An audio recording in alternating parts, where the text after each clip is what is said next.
Questioners, clauses 1 and 2 stand part. The Honourable Pete Hodson. Mr Chairman, I wish to advise that in the course of this debate, I've been offered some counterfeit goods, and I'm just going to find them here, and it's pretty serious. But you know, it's what happens with modern technology. So I've got it just says, it's very straightforward.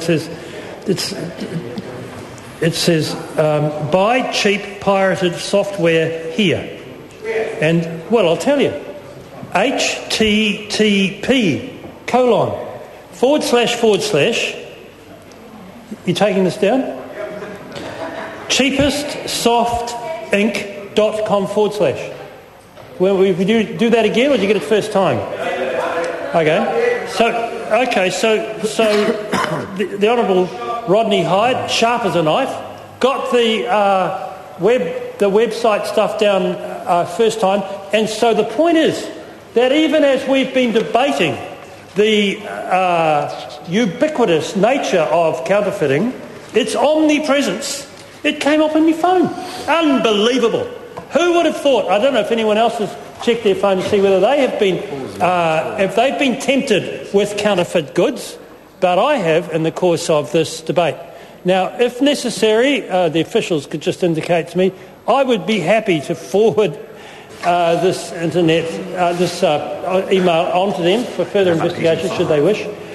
The point being that with modern technology, then any form of counterfeiting is pretty straightforward, and all of us know that as all of the spam that we have to clear off our little phones or laptops or whatever they to be every morning from the night before, there's going to be some counterfeit goods on the market.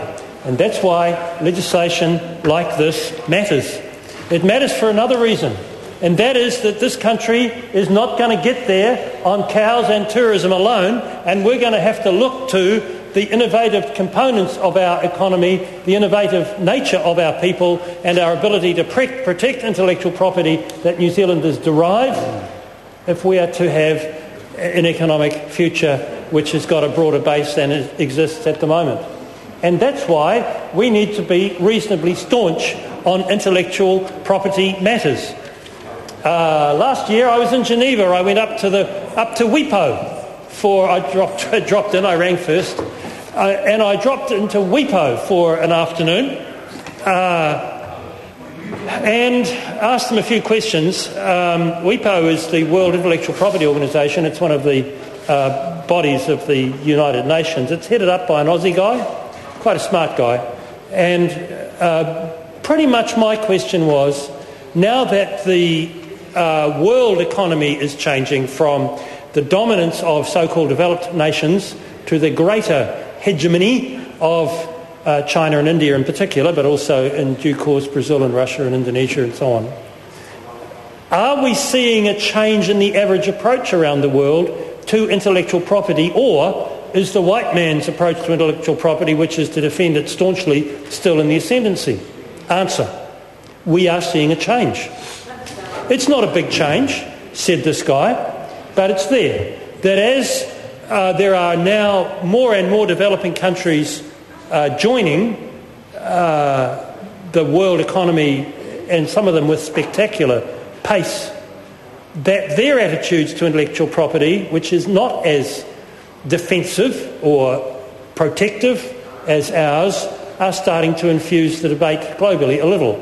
He also made the second point, which is that as those countries make more money from their intellectual property, so their value that they place on intellectual property will rise. Let's take India as an example. A massive producer of generic pharmaceuticals.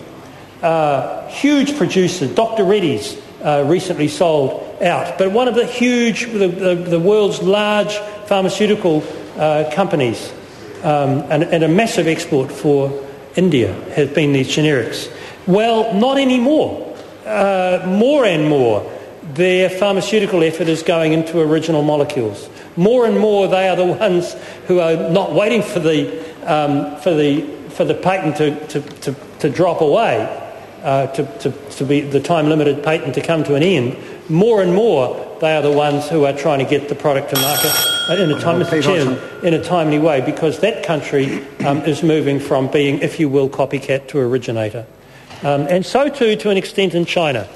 Maybe to a lesser extent, and maybe also in China, you've got to say, a lot more variably. But China has now got an extraordinary effort going into its scientific endeavour that didn't exist even 10 years ago. And in parts of Beijing, the northeast quadrant of Beijing, they have 4 or 5 times, they have more universities than Australia and New Zealand put together in that one city. And the intellectual capacity of some of those centres is now bewildering, at least to a New Zealander. So China, which is famously good at counterfeiting and ripping other people off, and you get told that Lord of the Rings gets launched in Wellington one day and you can see it in Beijing the following day. Those days are still with us, but they are